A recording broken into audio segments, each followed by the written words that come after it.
Hi, I got an emergency radio I want to show you. And I've been trying to show you for a while here. I keep running into boo-boos. I keep accidentally turning on music and then it's a YouTube violation, or I hit the wrong button, or this or that, or I don't know. It's just been very trying. But anyways, let's see if we can get through this, all right? All right, so I saw this really cool emergency radio. I have a ton of emergency radios, but this one stuck out to me because it has a ton of features, and it has one unique feature that I don't have that I like. So let's check it out. This is made in China, and it comes in this nice plastic box. The box it's decent. It's just a basic plastic box, but it's got some halfway decent hinges on the back, and some halfway decent latches. So as long as you're pretty decently careful with it, it should be okay. It's cool because it's padded on the inside. It's a cheap padding, but hey, it's something. It's padded. So there was a little bit of thought behind this, which I thought was really cool. Instruction book, I'll show you that in a minute. And then it comes with a USB-C charging cable, and then the radio, and then you can see, so it's got bottom padding and padding for the sides. So it's pretty cool that they put this into a cheap box like this.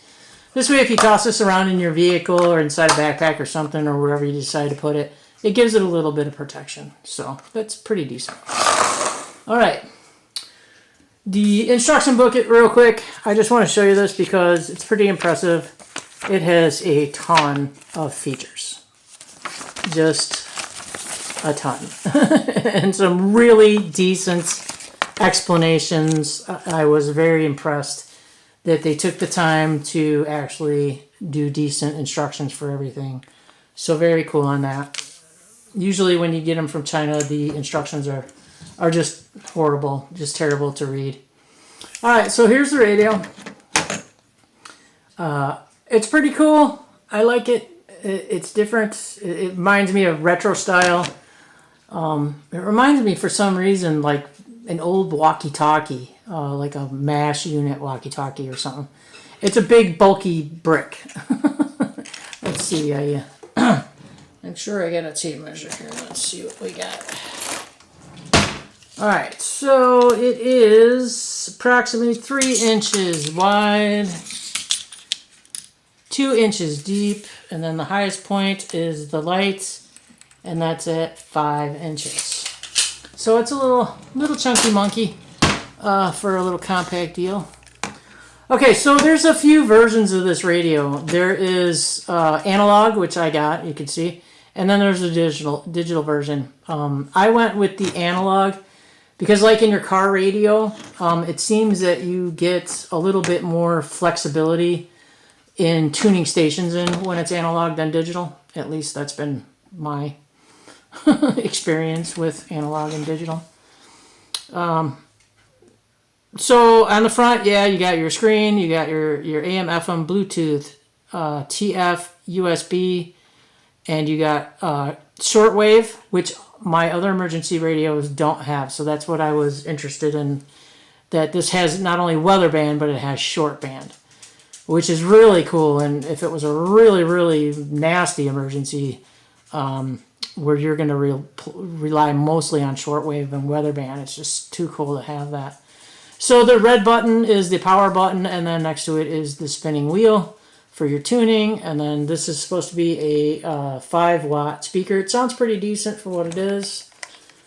Underneath, you have a couple of rubber feet, and for some reason they have plastic on it protecting it, which is interesting. On this side, you just have some little graphic design, and then a little cover for the turning wheel, which again, it looks cool, like retro type with the little holes and stuff in there. So I thought that was kind of cool. And then you have a massively fingerprinted solar panel. And then, let's see if I can get in here a little closer. All right, and then here on the back, this is important. This little switch here to the right is for charging. You have to have it in that position. In the center is neutral, so you can turn it on and do all the different things. To the left is SOS. I'm not going to throw that yet because it's really, really loud. And then underneath are buttons to control your media. Underneath this rubber flap here is to get to your headphone jack, your USB-C charging cable, your USB-A, and then your TF card. is there. Okay, that way. Okay, this way.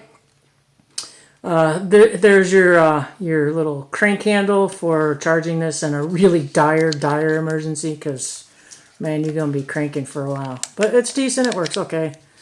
And then above that is this little wheel. And, again, it's probably not going to focus, but you have to flip the switch. So all the way to the left is radio. In the center is Bluetooth, and at the right is for your TF media. So switch it all the way to the left for the radio, and then at the top you get this nice little hand strap. You can remove it too. It's just a little J clip, and then you have your light. Oops, you have your light here. Here you have 4 plastic control buttons. You have for your light, then you have for your music. Then you have for your band, and then you have for your mode. You have a little mini built-in compass, and this also serves as the volume, and then, of course, your antenna.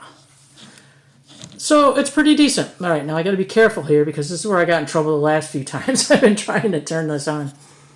I don't want to get any music copyright violations, so hopefully it's still on weather band where I left it, so we'll see if it has a memory now. So it's kind of a long push until you get all them buttons going. And if you heard over my voice, it did say radio, which is definitely not where I wanted it to be. So let's go with... It's not mode, so band. Okay. Oh, hold on. Shortwave. Okay, weather band. Waves 2 to 4 feet. Tonight, southeast winds 5 to 10 knots becoming east. Areas of fog overnight. Waves 1 to 3 feet Full subsiding volume. to 1 to 2 feet. Sunday, east winds 5 to 10 knots becoming northeast 10 to 15 knots. Patchy fog in the morning.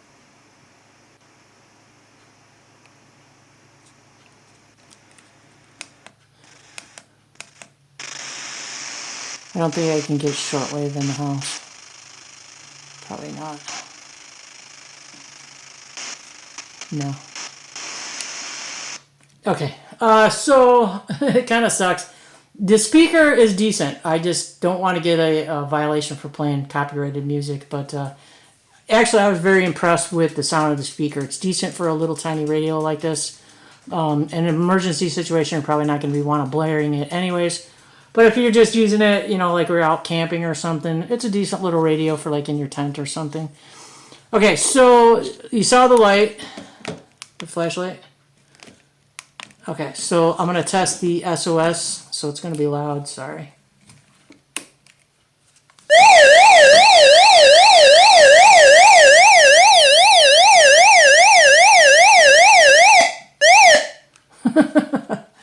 So it has a very loud SOS, in case you need that. So this is interesting. I mean, it's plastic and it's made in China, but I'm actually so far, we'll see how it holds up. I'm pretty impressed with it. It's nice looking. And again, like I said, go in and look at some of the colors. Some of the gray-black combination is really nice looking. So there's some two-tone colors and stuff, which is cool. I just didn't want to pay the outrageous amounts they were asking for it. Like on Facebook, this is where I first saw this. I first saw it come up when you're scrolling. You know how they hit you with marketing crap. It was like $69, $69.99 or $69.95 or something like that. And I'm like, holy crap. It does come into 2 versions. I don't know if I ever said that or not. I've shot this video so many times. There's analog or digital, and the multiple colors. So I'm like, there's no way I'm gonna pay even close to $70 for a plastic radio. I don't care what it's got. So I went on Amazon. So Amazon, this goes between $40 to $50. Again, depending on color and your option of analog or digital. And then I kept searching. And I found this one, and I like the green color. It was all right. I think it also had the option. I got this on Walmart. I think it also had the option of a black one. But I like the green, kind of like a mash color. Kind of cool. And this was only $29. You know, partly too because it's analog, but I prefer the analog. And the green's pretty decent. I didn't want the whole black. They also have some two-tone colors, which are really cool on other sites. But for $29 with shipping and tax to my door, it was $32. I got free shipping.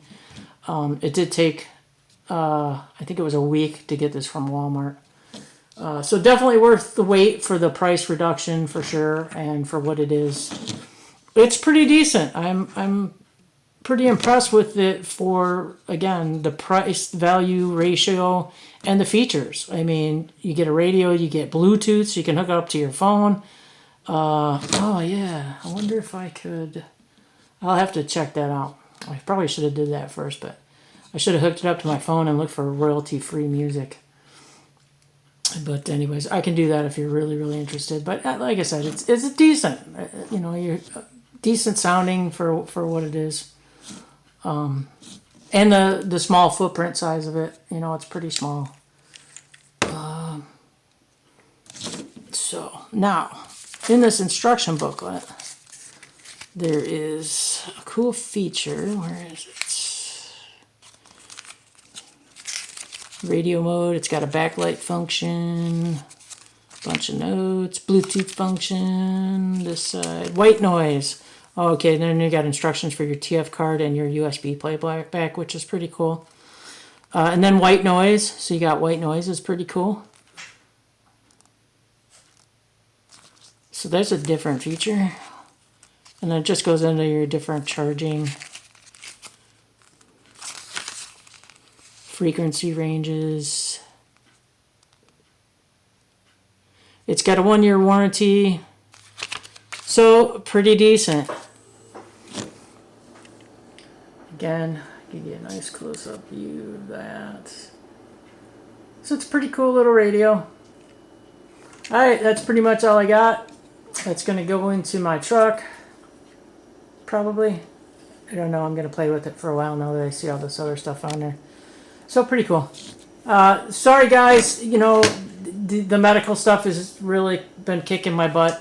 So it turns out I have a, like I said before, if you don't, in case somebody don't know, I have a left elbow tear. I have a right elbow tear, and it's a severe tear. And when I went in for the MRI for that, it ended up, apparently I had rotator cuff problems I didn't know about. So when I had the MRI for my right elbow tear, which is a significant tear, it was so painful for my whole arm. I couldn't figure out what was going on. So it turns out I had a follow-up MRI of my shoulder, and I have 2 rotator cuff tears, an AC joint problem, and then just some tendonitis and some swelling and thickening of that tendon as well. So, and when I think things couldn't get any worse, never think that, never say it. I had a PRP injection for my elbow tear, which is a platelet-rich injection. They take your blood out, spin it, put it back in, and inject it into, I don't know if it's into the tendon or around the tendon or what, but it's supposed to induce inflammation. So kind of like a massive dose of white blood cells to try to make it heal the tendon itself. It's a long recovery, 3 months, and it's a painful injection. They say it's not supposed to be, but for me, it was incredibly painful, and I have a high tolerance for pain, so it was weird. After I had that done, the funny thing is it actually made my arm worse. Now I have tendon pain issues going down through my forearm into my hand. So when I get up in the morning, I can barely make a fist. It's better now because I've been up for a while. But, I mean, it even hurts to move my fingers, and it's the tendons. So there's a known side effect to this that doesn't happen really often, but it could cause inflammation to the surrounding tendons, the tendon sheath. There's some complications, so I don't know. Unfortunately, man, it's not looking good for me. It's looking like a really long recovery because they haven't fixed the elbow yet. The elbow is causing more problems in the rest of my lower arm, so that's got to be addressed. So which they're going to do first, I don't know. If they're going to do the shoulder first, do them at the same time or whatever. Because the shoulder right now, of course, they always start out conservatively with injections that really don't do anything. And then they put you through a bunch of expensive therapy. And then if that don't work, then it's surgery. So it could be anywhere from 3 months to 9 months for recovery on that. So, so it's been a little hectic around here trying to get videos out. And I do apologize. Because I have just a ton. I have just a stack of things that need to be reviewed. It's crazy. Like I said, there's a good portion that is tool related. So depending on when I find out next week how they plan to proceed with all this stuff, I'm going to see if I can try to do maybe like a once a week or once every 2 weeks tool review to start going through some of those tools as best I can. Some of them I'm not going to be able to use because they require 2 hands, but we'll see what I can do. And I'll try to get some more videos out. Like I said, it's kind of hard with... I got one good arm left, and it's starting to have increased symptoms because it's compensating for the other one. So, sorry for a long explanation, but just trying to clue you into why I haven't been doing videos and I haven't been on here as often as I would like. It's really killing my channel too, and I'm sorry that it's probably not making you guys thrilled either. But they wiped out my my account, so your monetization or whatever, they completely closed out my account. That just, which I don't get because your old videos still play. So, but I guess there's a requirement on, I don't know how many videos you shoot or something like that. So anyway, this is getting long and drawn out. So thanks for sticking around. If you did stick around. Check out these radios. Again, they got them on Facebook. Amazon's got a really wide selection of these things. And there's only 2 versions on Amazon. But if you're looking for the absolute budget choice, I would definitely go with Walmart. And they did offer free shipping, like I said. And it's pretty decent. It's not really, horrible. But go check it out. It's really cool. And hopefully I'll see you soon. Thanks.